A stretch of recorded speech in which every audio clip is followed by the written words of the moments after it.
Subscribe करें और देखें हर मंडे एक हिला देने वाली horror story. Bell icon press करना ना भूलें। मॉम डैड की एनिवर्सरी पास आ रही थी, पर इस बार मेरे पास उन लोगों के लिए एक सरप्राइज था।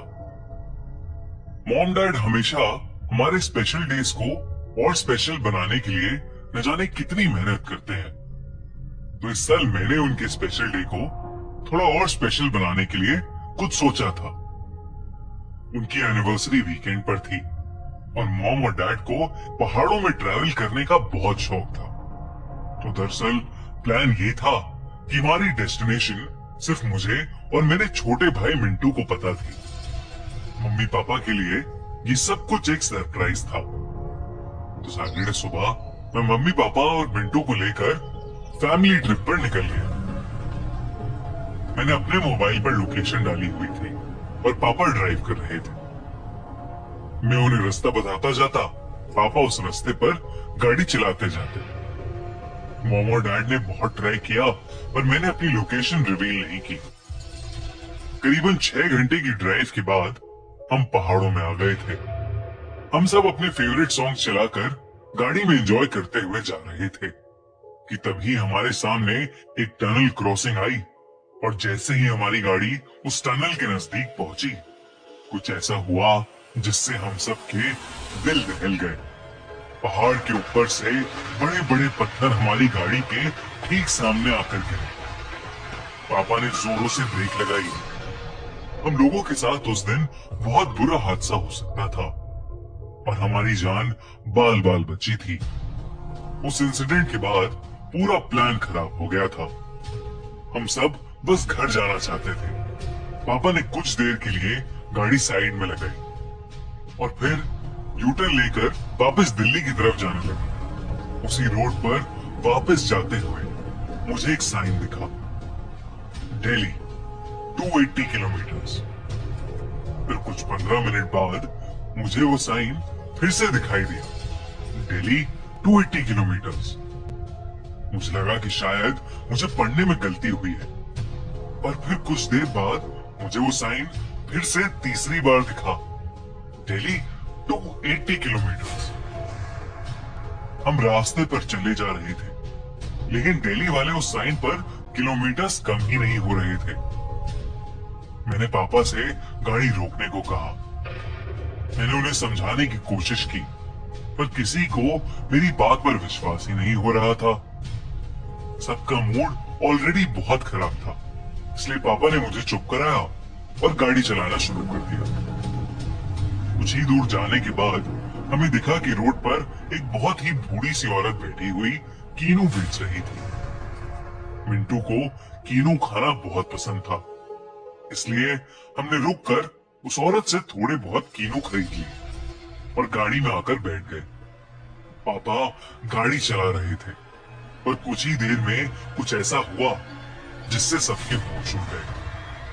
हमें वही कीनू बेचती औरत फिर से दिखाई दी।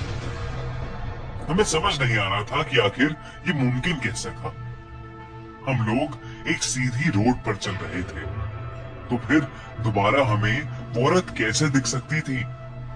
तभी मैंने अपने फोन पर मैप्स चेक किए, तो मैप्स के अकॉर्डिंग हमारी गाड़ी एक ही जगह पर खड़ी थी। हमें लगा कि शायद उस रोड पर नेटवर्क का इशू है, लेकिन हम सबको बेहद अजीब लग रहा था। पापा ने गाड़ी रोकी और उतरकर इधर उधर देखने लगे। तभी अचानक हमारी गाड़ी के शीशे पर एक आदमी ने जोरों से खटखट की। हम डर गए, पर मैंने गाड़ी की विंडो खोलकर उस आदमी से पूछा कि वो कौन है। उस आदमी ने मुस्कुराकर मुझसे कहा, आप लोग दिल्ली जा रहे हैं? ये रास्ता तो पहाड़ी गांव जाता है, आप यू टर्न ले लीजिए। इतना कहकर वो आदमी वहां से चला गया। पापा ने वैसा ही किया जैसा उस आदमी ने कहा, और फिर 15 मिनट के बाद हम लोग उसी जगह पर वापस आ गए। पापा ने परेशान होकर गाड़ी रोक दी। अब सबकी हालत बहुत खराब हो गई थी और तभी फिर से किसी ने हमारी गाड़ी के शीशे को बजाया। हमारे रोंगटे खड़े हो गए जब हमने देखा कि गाड़ी के बाहर फिर से वही आदमी था जिसने हमें अभी कुछ देर पहले ही रास्ता बताया था। पापा गुस्से में गाड़ी से बाहर निकले।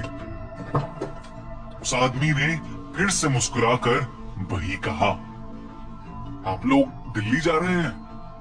ये रास्ता तो पहाड़ी गांव की तरफ जाता है, आप यूटर्न ले लीजिए।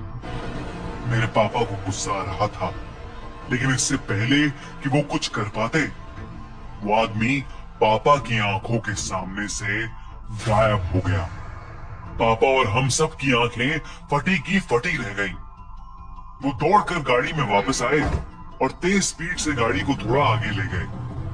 हम जिस भी डायरेक्शन में जा रहे थे, घूमकर वहीं वापस आ रहे थे।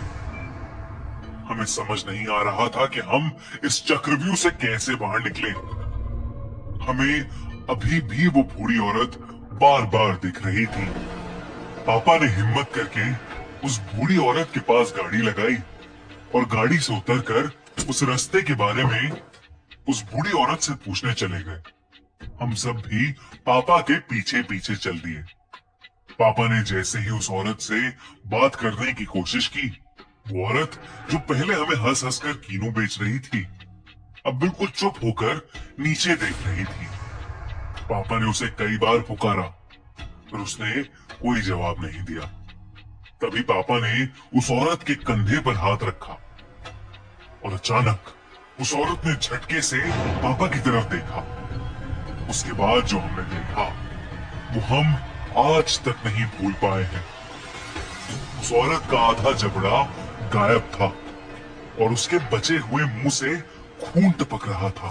पापा ने चीखते हुए हमें गाड़ी के अंदर बैठने को कहा और तेजी से गाड़ी भगाई।